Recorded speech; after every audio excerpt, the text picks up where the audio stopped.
우리가 살아가면서 또 예수님을 믿고 신앙생활 한다면서도 또 죄를 짓고 살아갈 때도 있고 알게 모르게 죄 지은 것들도 많이 있을 줄 압니다. 여러분, 죄를 지은 후에 가장 먼저 드는 마음이 무엇일까요? 하나님이 실망하셨겠지. 이번엔 진짜 끝이야. 기도해도 소용없을 것 같아. 많은 성도님들이 죄보다 더 힘들어하는 것이 죄책감이라고 해요. 마귀는 그런 걸 심어줘요. 죄책감. 그러나 우리가 하나님 앞에 나의 모든 죄를 고백하면 주님은 미쁘시고 우러워서 우리의 모든 죄를 사해 주시고 깨끗하게 해 주십니다. 그래서 우리가 더욱더 신앙생활을 할 수 있는 거예요. 그래서 신앙생활이 점점 이렇게 되면 죄를 지음, 숨음, 멀어짐, 더 멀어짐. 요한은요 그런 성도님들에게 아주 부드러운 호칭으로 편지를 시작합니다. 나의 자녀들아, 정죄가 아니라 아버지의 음성으로 시작해요. 1절 전반에 보면 하나님의 목기, 내가 이것을 너희에게 쓰면 너희로 죄를 범하지 않게 하려 함이라. 요한은 죄를 가볍게 여기지 않았어요. 괜찮아, 어차피 은혜야. 하나님의 은혜는 죄를 허용하는 면허증이 아니라 1절 후반에 보면 그러나 현실을 아시는 하나님, 만일 누가 죄를 범하여도, 여기서 중요한 단어는요 만일이에요. 만일. 죄가 당연하다는 뜻, 죄가 현실적으로 일어난다는 사실이, 하나님은 우리의 연약함을 이미 알고 계세요. 예수 그리스도의 세 가지의 정체성을 보면 대언자, 첫째, 변호하신 예수님, 아버지 앞에서 우리에게 대언자가 되셨어요. 법정에 섰다고 상상해 보세요. 판사가요, 하나님, 또 피고, 나, 죄목, 명백함. 그런데 갑자기 의로운 변호사가 나섭니다. 이 사람의 죄값은 내가 이미 치렀다. 우리의 모든 죄값을 주님이 다 치르신 줄 믿습니다. 그래서 주님의 이름으로 기도하고 주님 앞에 맡기고 기도하고 회개하고 또 용서를 구하면 다 용서해 주십니다.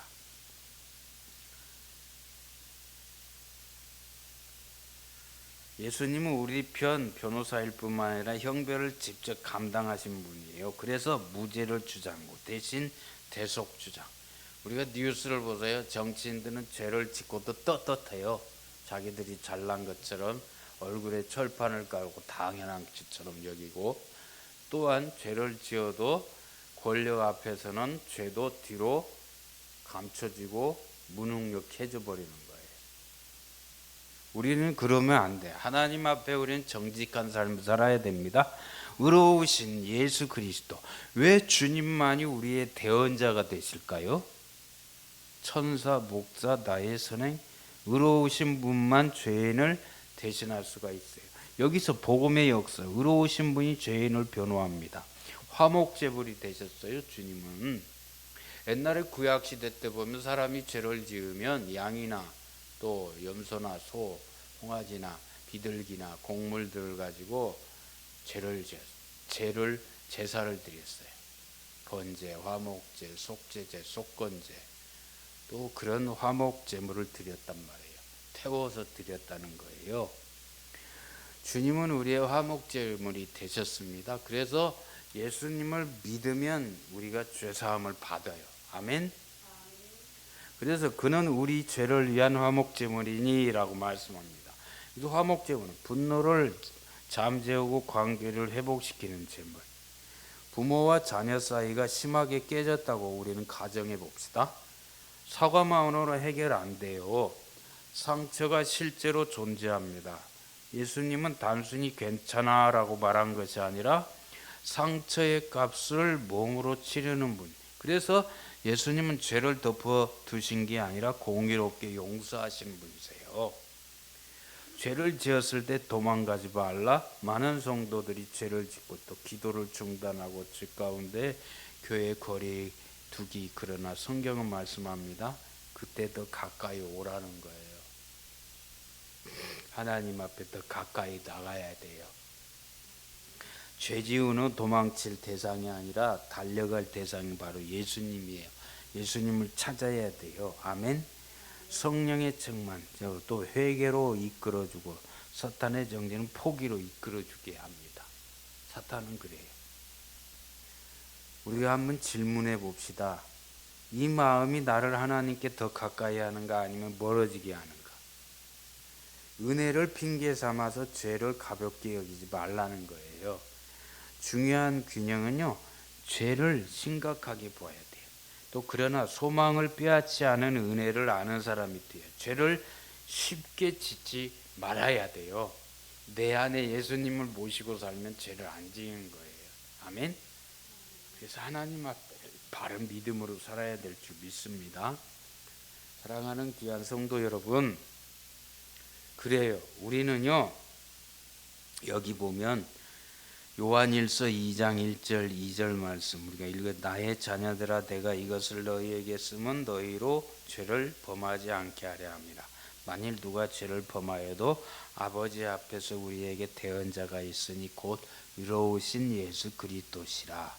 그는 우리 죄를 위한 화목제물이니 우리만 위할 뿐 아니라 온 세상의 죄를 위하심이라. 아멘. 죄를 지었다고 끝났다고 생각하지 마세요. 예수님은 지금도 하나님 앞에 말씀하십니다. 그는 내 피로 산 자입니다. 어떤 분들은 전도하면 이래요. 나는 많이 죄를 지어서 어떻게 교회에 나가냐고. 다 죄인인데요. 그래서 하나님 앞에다가 죄를 용서하고 구하고 회개하면 다 용서해 주십니다. 우리가 죄를 지었을 때 신앙이 끝나는 것이 아니라 그때 비로소 복음이 시작되는 것입니다.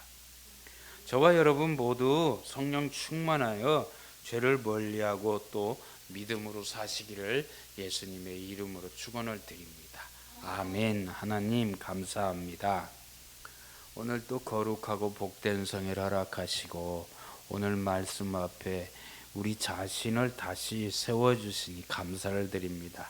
주님, 우리가 말씀으로는 죄를 미워한다 말하면서도 삶에서는 여전히 연약하여서 생각으로 또 말로 행동으로 주님 앞에 부끄러운 모습을 보였음을 고백합니다. 주님 특별히 용서하여 주시옵소서.